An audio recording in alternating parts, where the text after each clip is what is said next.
আসসালামু আলাইকুম সুপ্রিয় দর্শক, আমি এখন আছি হচ্ছে কেউ বলে পাথার, কেউ বলে চক, যেভাবে পারেন ঠিক সেভাবেই আছি। আমি এখন আছি হচ্ছে, দেখেন আমার পাশে হচ্ছে দেখতে পাচ্ছেন, এটা সর্ষে ক্ষেতটা দেখাও।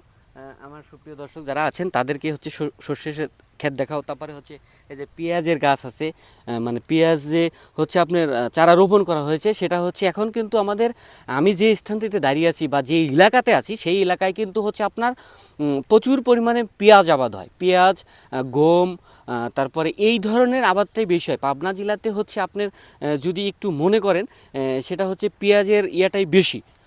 পেঁয়াজ আবাদটা আমাদের এখানে তো ঠিক সেরকম সিজনেই কিন্তু আমি হচ্ছে আসি এখন, যে এই সময়টাতে হচ্ছে আপনার পেঁয়াজের সিজন। আপনি যদি মাঠে যদি লক্ষ্য করেন, দেখেন পুরো মাঠ জুড়ে হচ্ছে পেঁয়াজ আর হচ্ছে এই সর্ষে ক্ষেত, দেখছেন আপনারা পুরো মাঠ জুড়ে। আমি আরও অন্য অন্য মাঠ যদি আপনাদেরকে আমি দেখাই, বা চক যদি আমি আপনাদের দেখাই, বা পাতার আপনাদেরকে যদি আমি দেখাই, তাহলে আপনারা মনে করবেন যে আসলে খুবই অসাধারণ। আমার চারপাশে যদি 1 থেকে 2 কিলোমিটার যদি দূরে যাই, তাহলে আপনি দেখতে পারবেন শুধু হচ্ছে আপনার শুধু এই পেঁয়াজ লাগানো আর পেঁয়াজ লাগানো। আমার কাছে দেখে কিন্তু খুবই অসাধারণ লেগেছে।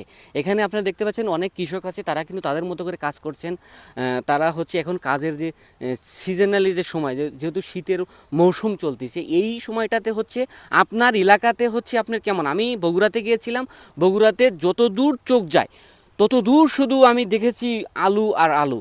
আমার কাহালু নন্দীগ্রাম হচ্ছে আমার খুব খুব ভালো করে চেনা। আমি ওই দুই থানাতে আমি খুব ভালোভাবে হচ্ছে ঘুরেছি, ফিরেছি। তারপরে হচ্ছে আপনার ওই এলাকার যে প্রকৃতিক, যে আমার কাছে খুবই অসাধারণ লেগেছে। এখানটিতে যেমনটি দেখতে পাচ্ছেন, ঠিক ওইখানকার চিত্রটা আরেকটু ভিন্ন, তার কারণ ওইখানে শুধু আলু আর আলু। তো কে কোথা থেকে ভিডিওটি দেখছেন অবশ্যই একটি কমেন্ট করে জানাবেন, এবং অবশ্যই হচ্ছে আমার এই ভিউটা দেখে বা আমার এই কথাগুলো শুনে আপনাদের কেমন লাগলো একটি কমেন্ট করে জানাবেন। তো ভালো থাকেন, সুস্থ থাকেন, অবশ্যই ভালো কাজের সাথে থাকেন। আল্লাহ হাফেজ।